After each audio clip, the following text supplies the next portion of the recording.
So today we had our first AI Innovators Bootcamp for students, and we are trying to get the word out about AI and how students can use it. And one of our big initiatives here at KEDC this year is promoting AI use. And with the President's Challenge, we wanted Kentucky to be on the forefront. So we wanted to offer an opportunity for our students and districts to have participation in that competition, and today was a boot camp to get them started. So they had the opportunity to create an app.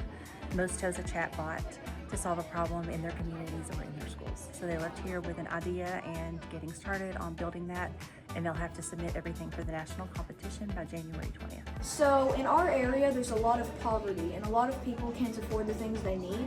So we're making an AI that can help people with budget problems buy food. Kids have trouble with their homework or they can't stay organized when they get back, when they go to their house from school.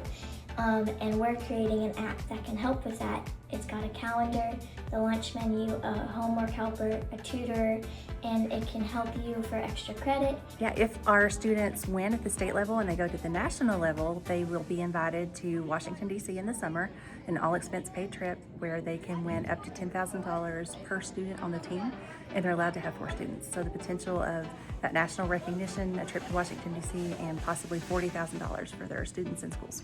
It's amazing to watch because these kids have really identified problems I would not have.